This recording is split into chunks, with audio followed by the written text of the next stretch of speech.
For more than 120 years, the ship lay in silence.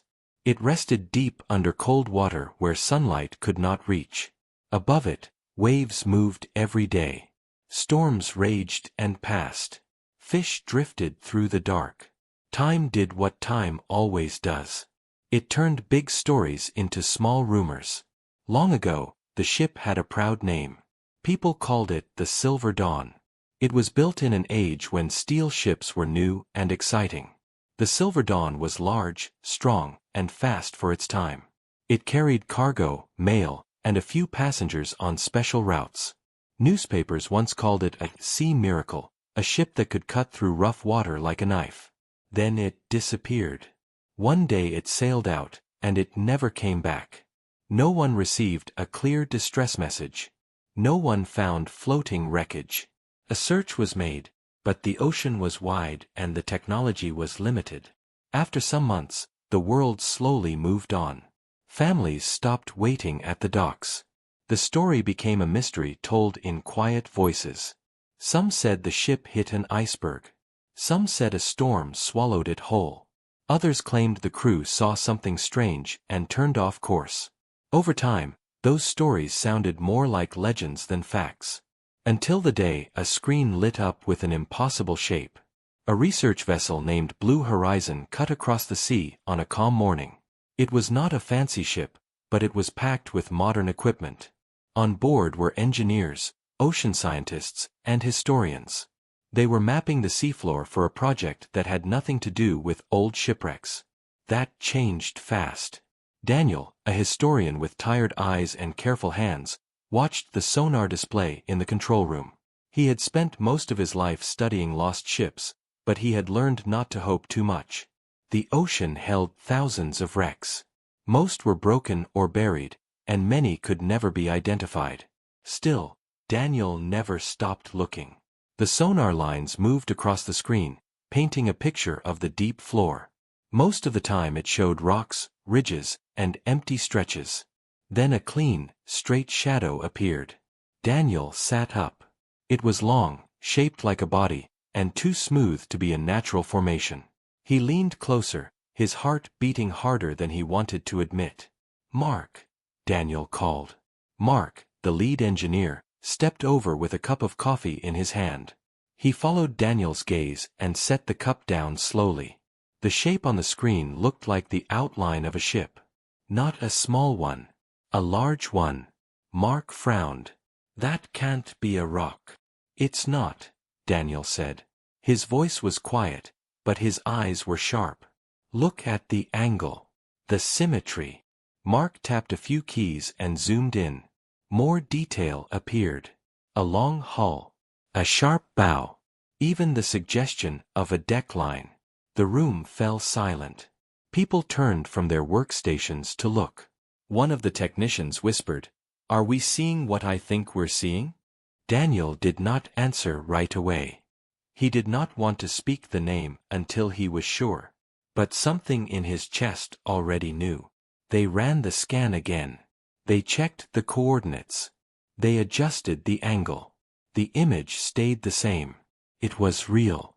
The Blue Horizon changed its route and slowed down. Over the next 2 days, the team surveyed the area carefully. Underwater robots were sent down, carrying cameras and lights. Their video feed flickered, then steadied. A dark wall appeared in the beam of light. Steel, covered in sea growth. The camera moved closer, and letters showed faintly through the crust of time. Daniel stared, holding his breath. He could make out the words. Silver Dawn. Daniel's hands trembled for a moment. He pressed them together, as if that could steady his body. Mark exhaled slowly. "We found it." News traveled fast. Phones rang, messages flew, and experts were contacted from different countries. Permissions were requested. Money was offered. Some people argued it should be left alone, like a grave. Others said history deserved answers, and families deserved truth. After weeks of planning, the decision was made. They would raise the ship. Raising a ship that had been underwater for more than a century was not simple. It was like trying to lift a sleeping giant without waking it in anger. The ocean could crush metal. Rust could weaken everything. One wrong move could turn the ship into falling pieces. A special recovery team arrived with equipment built for extreme weight. Thick cables, floating cranes, and lifting frames were brought in. Divers and robots inspected the hull for weak points. The first inspection shocked the engineers. The ship was damaged, but it was not destroyed. Parts of the hull were bent and cracked, yet the structure held together. In some places, sea growth had formed a hard layer that acted like a shield. One diver came back to the surface and said, "It's like the sea covered it to protect it." Daniel listened to every report. The ship felt unusual, not only because it was found, but because it seemed to have been kept in a strange kind of order. On the day of the lift, the ocean was calm again, as if it agreed to watch. The cranes moved into place. Cables were lowered into the water. Robot arms guided them under the ship. The team worked slowly, checking each point, tightening each clamp. On deck, Mark watched the data. "Tension is steady," he said. "We can start." Daniel stood nearby, hands in his jacket pockets, eyes fixed on the water. He tried to imagine the ship rising, dripping, breathing air again after a century of darkness.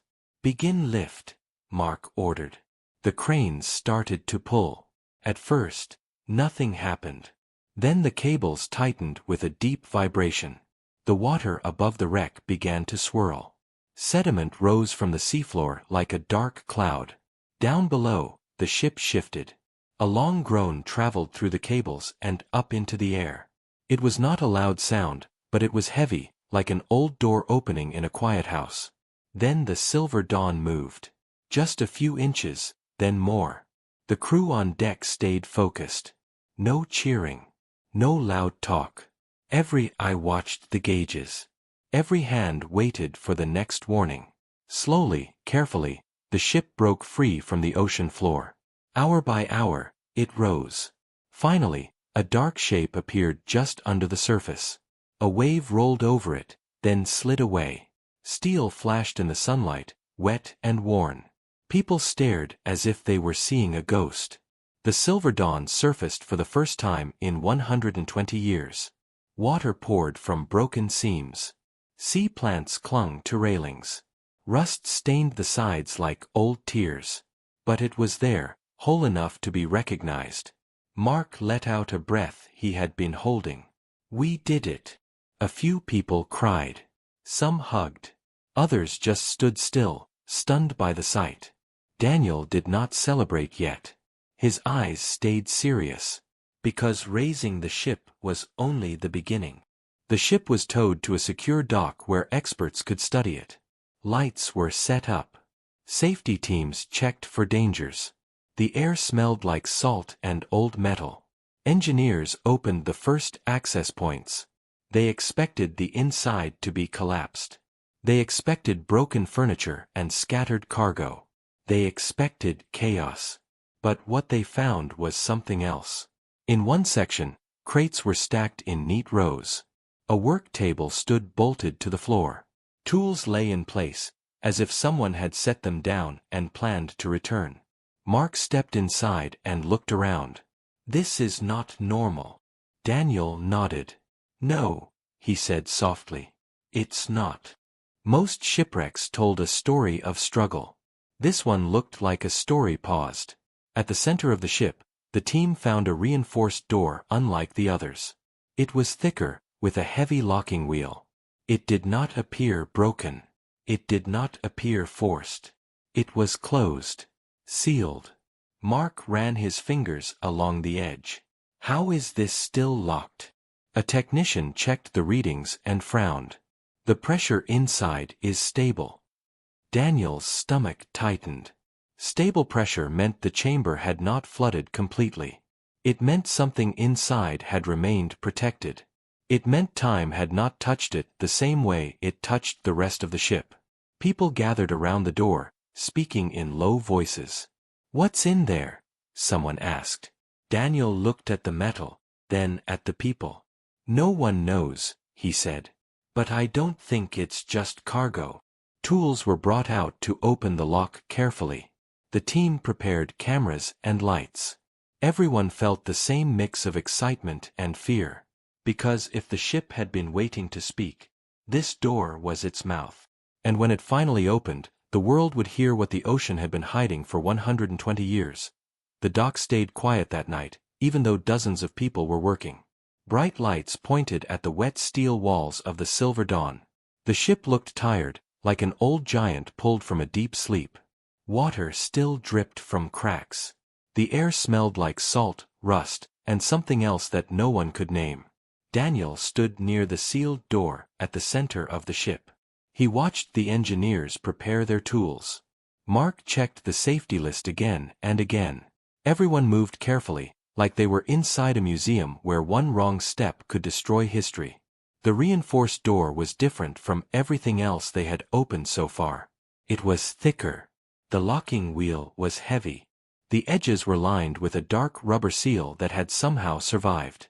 A technician held a sensor against the metal and frowned. "Pressure is still higher inside," she said. "Not by a lot, but it's there." Mark looked at Daniel. "So the chamber stayed closed." Daniel nodded, but he did not feel calm. A sealed chamber after 120 years was rare. It meant something had been protected from seawater. It also meant no one could guess what condition it was in. Mark raised his voice so everyone could hear. "No sudden opening. We release pressure slowly. We record everything." Several cameras were set up. A small robot camera was ready to roll into the room once the door opened enough. Daniel stayed close, but not too close. His mind kept returning to one question. Why was this chamber sealed so well? And why did the rest of the ship look so organized? Most sinkings left signs of panic. People ran. Things broke. Doors were forced. This ship felt like someone pressed pause in the middle of normal life. Mark turned the first bolt with slow, steady strength. The metal squealed in protest, but it moved. One by one, the bolts loosened. Then the locking wheel was touched. Mark placed both hands on it and tried to turn. It did not move. He stepped back. It stuck. A few engineers came closer. They examined the wheel. They applied a special oil. They waited. They tried again. This time, the wheel turned a little. A low hiss filled the air, like a long breath escaping. Everyone froze. The pressure was releasing. The hiss lasted several seconds, then softened. Mark nodded. "Keep going."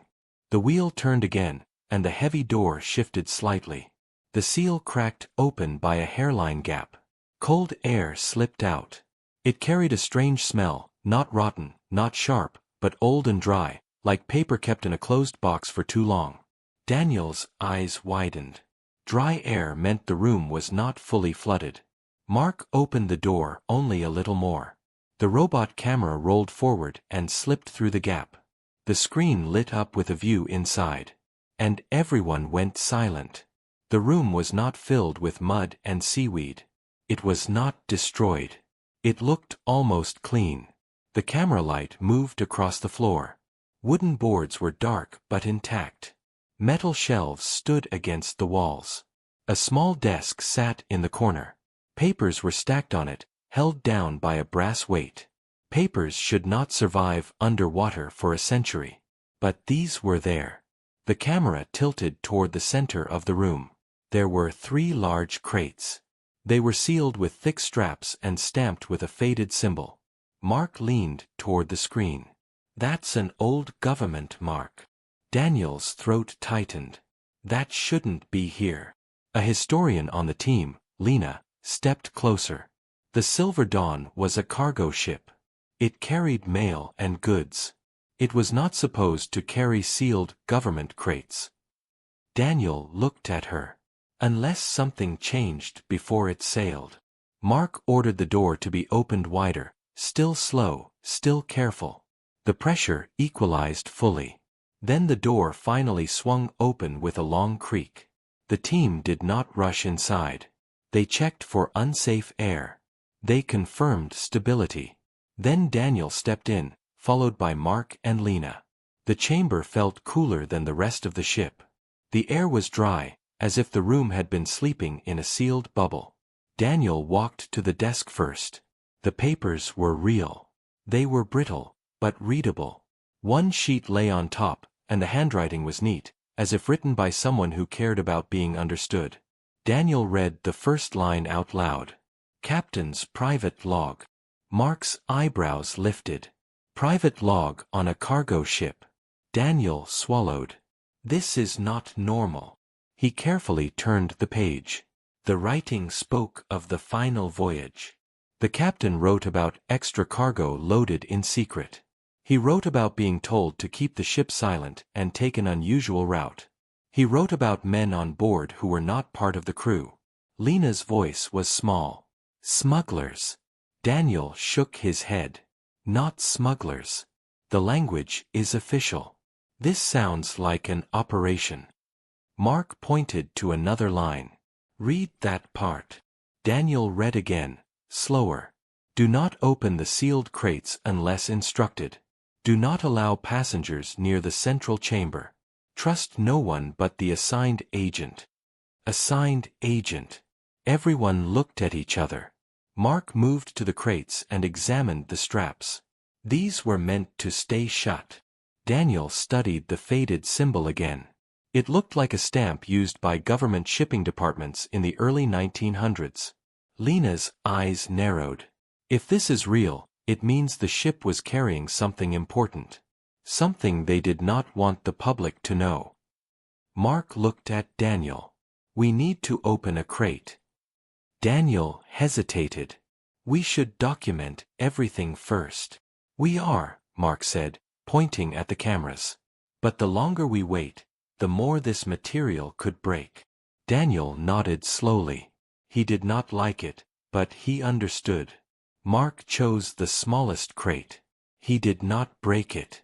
He loosened the straps carefully, one by one. The wood creaked, but it held. Then he lifted the top lid with gentle force.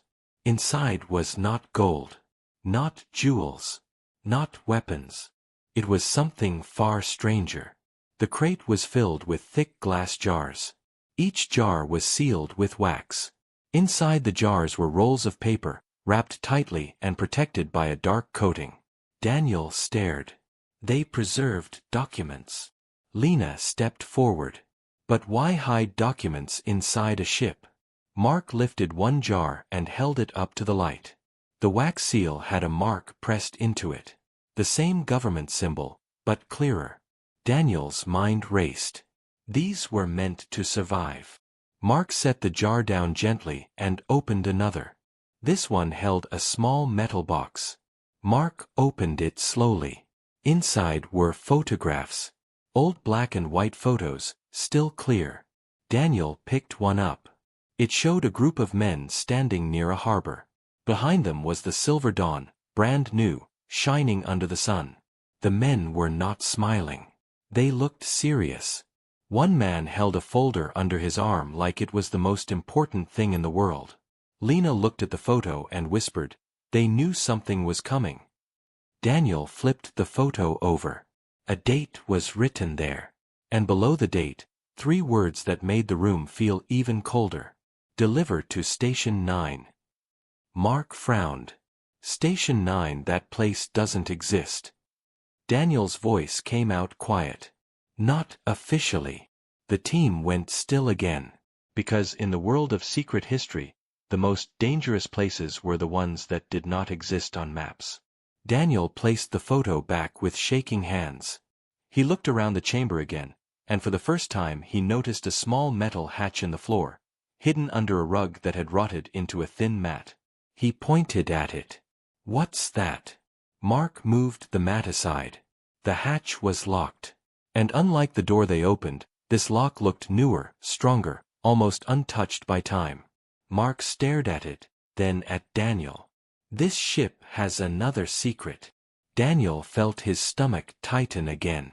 The sealed room had given them logs, jars, and photos. But the hatch suggested something deeper. something that was never meant to be found. The experts on deck were already excited, already calling people, already speaking about headlines. But inside the ship, Daniel felt a different kind of feeling. Not joy. A warning.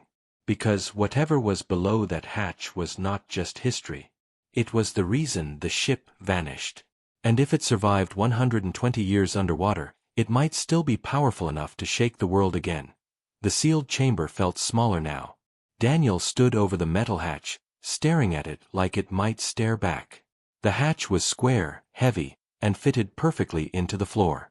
Rust touched its edges, but the lock itself looked strong, almost cared for.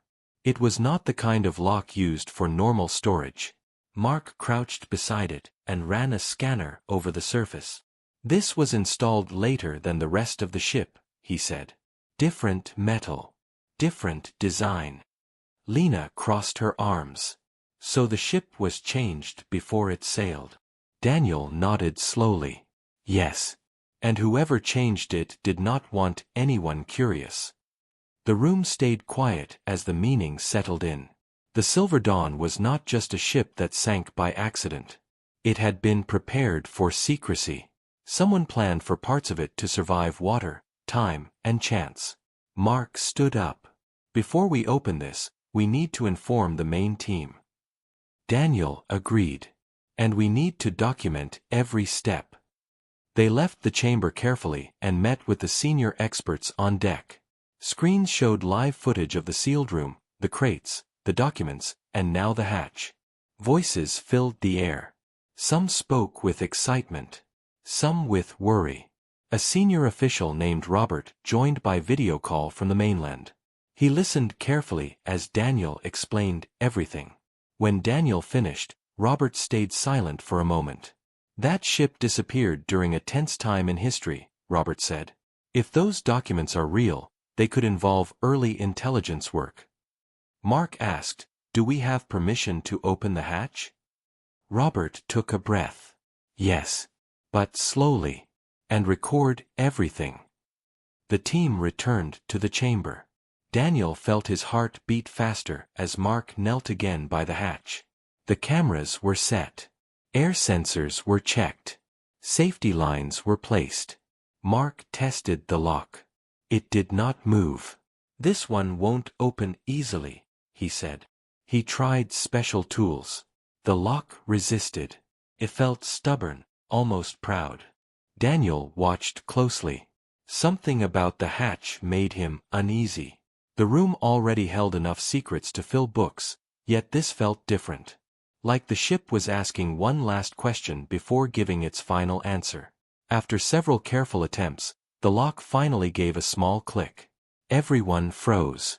Mark stopped moving. "Did you hear that?" Daniel nodded. "Yes." Mark turned the lock again. This time, it rotated fully. A low sound came from below, not a hiss like before, but a dull shift, as if something heavy moved inside the ship. Mark placed his hands on the hatch handle and looked at Daniel. "Ready." Daniel did not feel ready, but he nodded anyway. Mark lifted.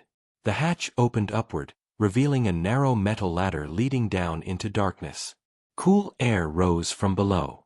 It smelled cleaner than the rest of the ship, almost like an old room sealed from weather. Lights were lowered carefully. The camera followed first. The screen showed a small lower compartment, about the size of a large room. The walls were smooth metal. The floor was dry. No water damage. At the center of the room stood a single object. A metal cabinet. Tall. Gray. Bolted to the floor. Daniel's voice came out low. "That is not cargo." Mark agreed. "That is storage for something specific." They descended slowly. The ladder creaked under their weight, but it held. When Daniel's boots touched the floor below, he felt a strange sense of distance, like he had stepped not just lower in the ship, but further back in time. The cabinet had no rust. It looked protected, almost modern compared to everything else. A label was fixed to the front. Lena leaned in to read it. "Archive unit," she said.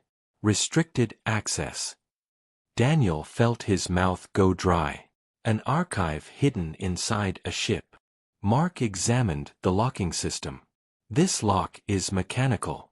No power needed. He opened it with careful movements. The cabinet doors swung open. Inside were shelves. On the shelves sat metal cases, all the same size. Each case had a number stamped on it. Daniel read the numbers aloud. 1 through 12. Lena frowned. 12 cases. 12 what? Mark lifted one gently and placed it on a nearby table. He opened the case. Inside was a stack of notebooks. They were wrapped in oilcloth, carefully tied. Daniel picked one up and opened it slowly. The pages were yellowed but strong. The handwriting was different from the captain's log. Sharper. More direct. The first page read, Field Report. Station 9. Daniel closed his eyes for a second. Station 9 again. He began to read. The notebooks described a hidden research location, referred to only by number. The writing spoke of early experiments, not with weapons, but with communication. Ways to send messages without wires. Ways to listen without being seen. Lena's eyes widened. They were working on long-range signals. Daniel nodded. Before satellites. Before modern systems. Mark leaned over his shoulder. That kind of research would have been priceless. Daniel turned more pages. Then his expression changed. There is more, he said quietly. The reports mentioned strange interference. Signals that did not behave as expected. Voices recorded without clear sources. Patterns that repeated themselves. Lena whispered, "Are you saying they heard voices?" Daniel hesitated. The reports say they received transmissions with no known origin. The room felt colder. Mark laughed softly, trying to ease the tension. Early tech caused strange results. That happens. Daniel was not convinced. He turned to another case. Inside were glass cylinders filled with thin metal strips and coils. Carefully labeled. Carefully preserved. These are devices, Mark said. Early signal receivers. Daniel looked at him.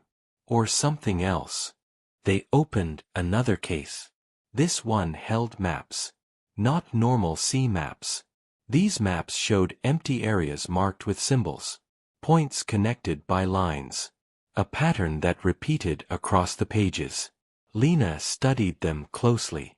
These lines form a network. Daniel nodded. A listening network. Mark stepped back slowly. So the ship was carrying research, devices, and records. Enough to change how communication developed. Daniel added. Enough to be hidden. A final case remained. Number 12. Mark opened it last. Inside was a single notebook, thicker than the others. Daniel opened it. The handwriting was different again. Slower. More careful. The first line read, "If this is found, then the ship did not make it." Daniel read on. The writer explained that the project had become dangerous. Not because of enemies, but because of what they discovered. The signals they intercepted did not match known sources. They repeated at regular intervals. They reacted when listened to. Lena swallowed. Reacted how? Daniel read the next line. The signal changed after observation. Mark's face tightened. That sounds impossible. Daniel kept reading. The final pages described a decision to shut everything down. To seal the research. To move the archive away from land. To sink it if necessary. Lena's voice shook. They chose the ship as a vault. Daniel closed the notebook slowly. That explains the order, he said. The calm. The sealed rooms. They were not escaping. They were completing a mission. Mark looked around the small compartment. So the ship did not sink by accident. Daniel nodded. No. It was hidden on purpose. Silence filled the room. Above them, experts argued about press releases and discoveries. Below them, the truth sat quietly in metal cases. Daniel felt a weight settle on his chest. Because the notebooks did not end with answers. They ended with a warning. A note written larger than the rest. Some signals are not meant to be answered. Daniel looked at the cabinet again. They had raised a ship. They had opened sealed doors.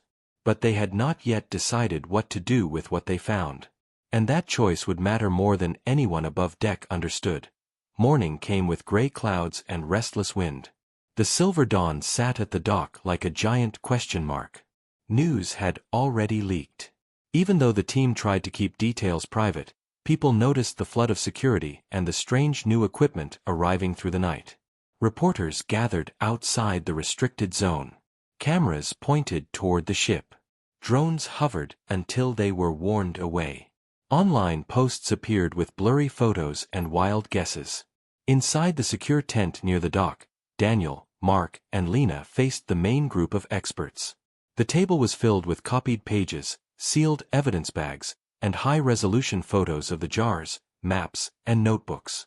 A video screen showed Robert's face again. He looked tired now, like he had not slept. Daniel spoke first. The lower compartment was not normal storage. It was an archive. 12 cases. Devices, reports, maps. Everything was protected. Robert asked, "Are you sure the documents are authentic?" Lena answered. The ink, paper, and writing style match the period. The captain log also matches known shipping language from that time. It is consistent. Mark added, "The engineering is consistent too." The extra chamber was added with skill. Whoever did it knew exactly how to hide it. Robert's eyes narrowed. If this is connected to early intelligence projects, there will be consequences. Daniel did not like that word. Consequences. It sounded like pressure, secrecy, and silence. He looked at the table again. The maps bothered him the most. They looked like networks, but the symbols were not standard. Some were circles inside squares, others were triangles marked with numbers. A few points had strange notes beside them, written in a different hand, almost like someone returned later and added warnings. Daniel tapped one map. Station 9 is mentioned in multiple places. But we still do not know where it was. Robert said, "There is no public record of a Station 9. If it was real, it was hidden." Daniel felt a chill.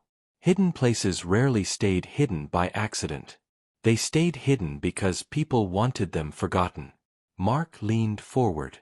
"We found devices that look like early signal receivers. But the design is unusual."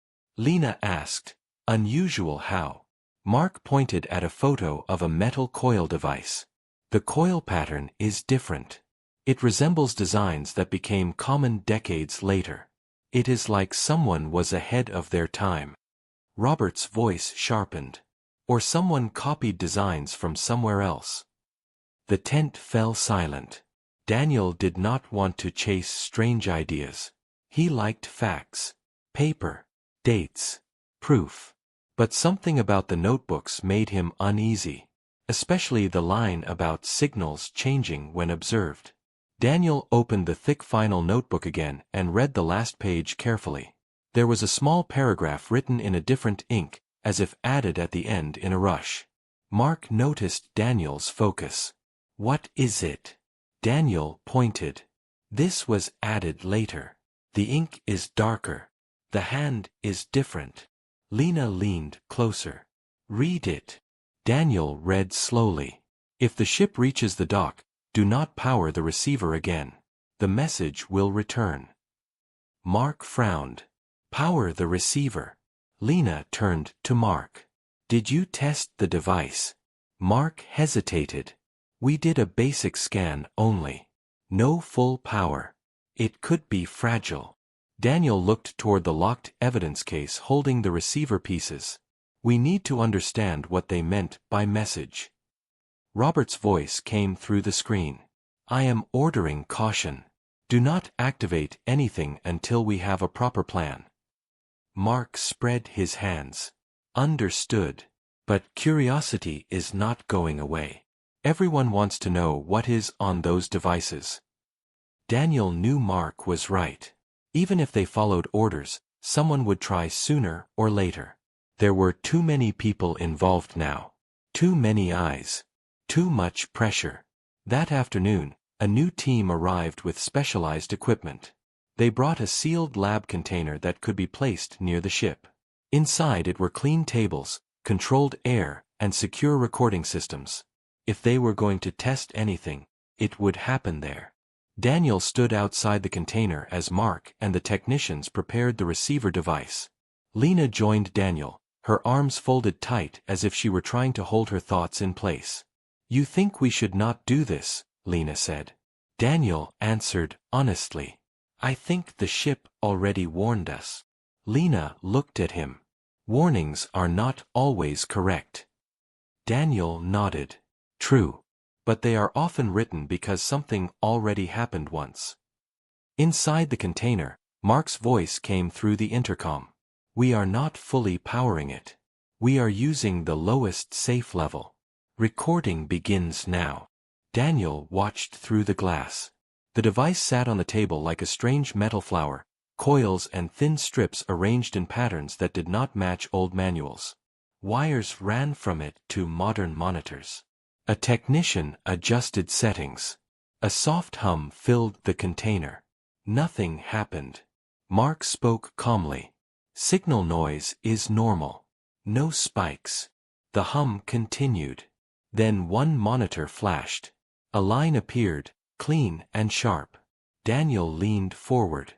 Mark noticed too. "We have a structured pattern." The line on the screen repeated, forming shapes. Not letters. Not numbers. More like pulses grouped in sets. The technician whispered, "That is not random."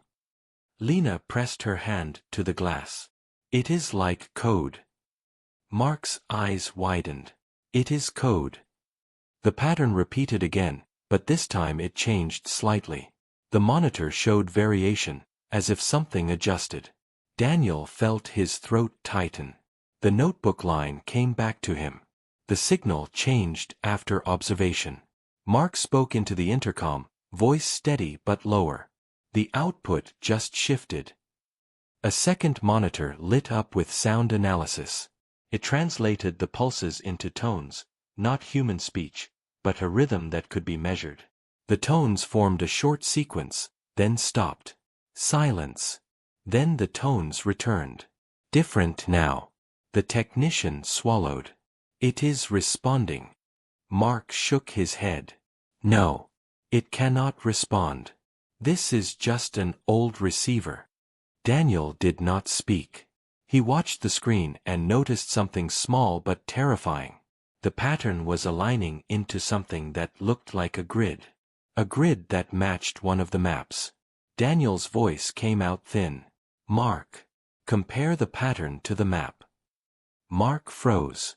He turned toward a printed map on the wall, one of the network maps copied from the archive. He compared points and lines. His face went pale. "It matches," Mark said quietly. "It matches the node layout." Lena whispered, "So the signal is referencing the network." Daniel felt the room spin slightly. He grabbed the edge of the table outside the glass to steady himself. Mark's hands moved quickly. "Lower power. Now." The technician lowered it. The hum softened.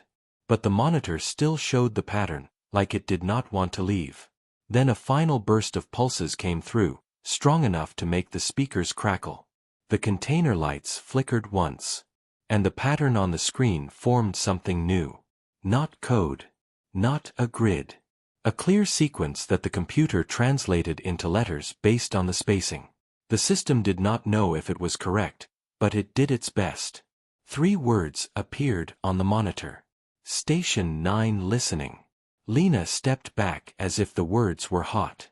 Daniel stared, unable to blink. Mark whispered, "That is impossible." The message stayed for a few seconds, then vanished. The monitors returned to noise. The hum faded as the device was shut down completely. Inside the container, Mark exhaled like he had been holding his breath for his entire life. Daniel walked into the container with Lena. The air smelled clean, but the feeling in the room was not clean at all. Mark looked at Daniel, eyes wide. "We did not generate that. We did not type it. It came from the signal." Daniel nodded slowly. The notebook was right. The message returned. Lena asked, "So Station 9 is real?" Daniel answered, "It was real. Or it is still active in some way." Mark shook his head again. How could a signal survive for 120 years? Daniel did not have an easy answer. But he had a thought that felt worse than any answer. Maybe the signal did not survive. Maybe it never stopped. Robert's voice came from the screen in the tent. He had been watching the live feed. His face was tight with anger and fear. "I told you not to activate it." Mark lowered his head. "We used minimum power. We recorded everything." Robert's eyes stayed hard. "And now you have confirmed that someone or something is still listening." Daniel spoke before Mark could. "We need to find Station 9. The map shows nodes. If we locate them, we can understand what this network was." Robert's voice was sharp. "Or you will open a door that was sealed for a reason." Daniel looked at the ship through the container window. The Silver Dawn had been hiding a message for more than a century. And now the message had spoken. Which meant the next step was no longer about curiosity. It was about whether they could handle the truth without letting it spread beyond control. Because if Station 9 was listening, then Station 9 might also be waiting. The dock was locked down by sunrise. Security teams stood at every entrance. Phones were taken. Signals were blocked. The Silver Dawn rested in silence, surrounded by people who now understood one thing very clearly.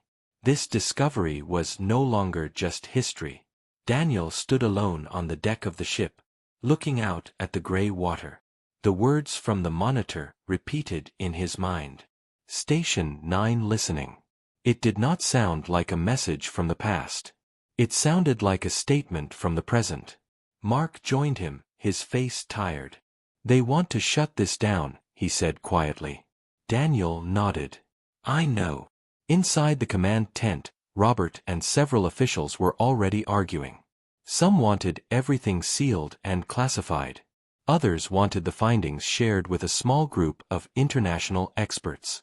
No one wanted the public to panic. Lena walked up behind them. "The maps were not finished," she said. "I was studying the final notebook again." Daniel turned. "What do you mean?" Lena held up a copied page. "There is a last section. It is not about signals. It is about location." She led them inside and spread the maps across the table. She pointed to one area in the ocean marked with a bold circle. "This spot is different," Lena said. "It is marked again and again. Not as a node, but as a center." Mark leaned closer. "Coordinates." "Yes," Lena said. "But not for land." Daniel felt a slow realization. "A floating station."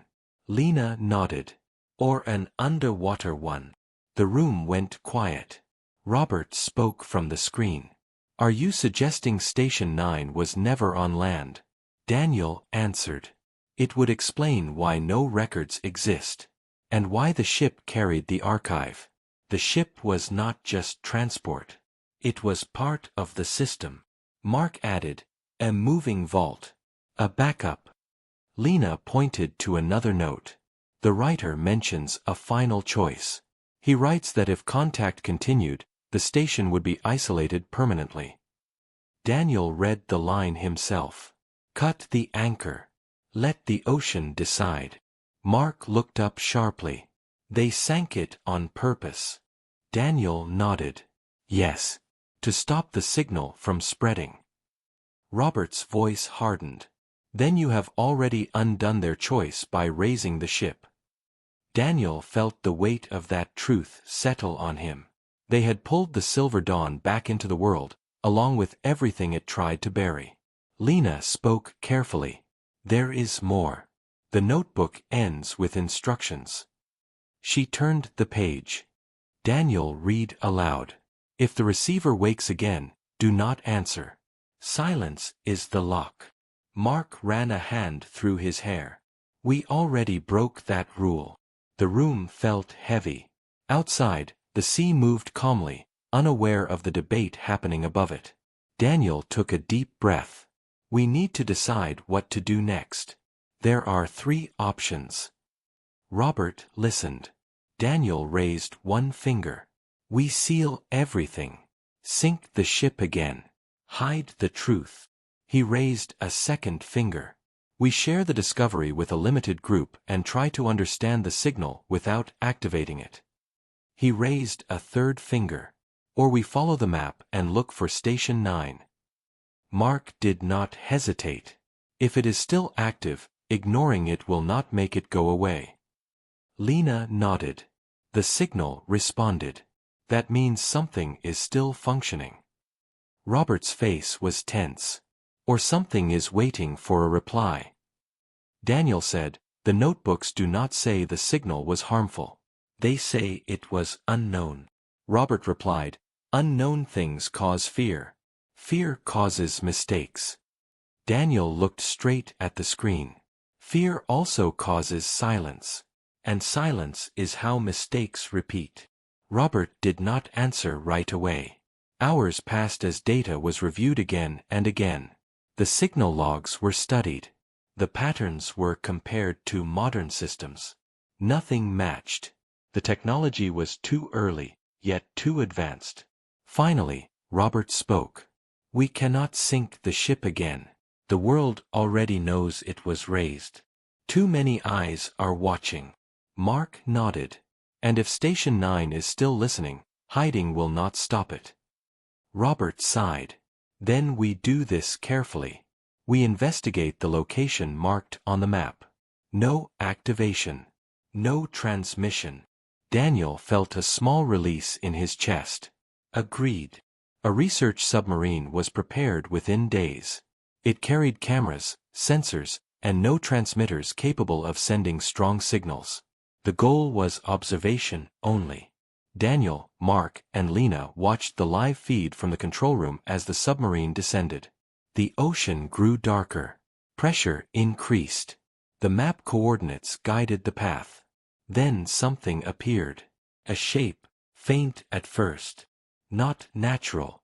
Smooth lines. Metal surfaces. A structure resting quietly on the seafloor. Lena whispered, "That is it. Station 9. It was not large, but it was intact. Anchored deep. Covered in sea growth, yet clearly built with purpose." The submarine circled it slowly. No lights came on. No movement. Daniel held his breath. It looks asleep. Mark pointed at a sensor reading. There is power inside. Very low, but stable. Robert's voice came through. Do not approach closer. The submarine held position. Then, without warning, a light flickered on inside the structure. Just one. A soft glow. Daniel's heart pounded. We did not send anything.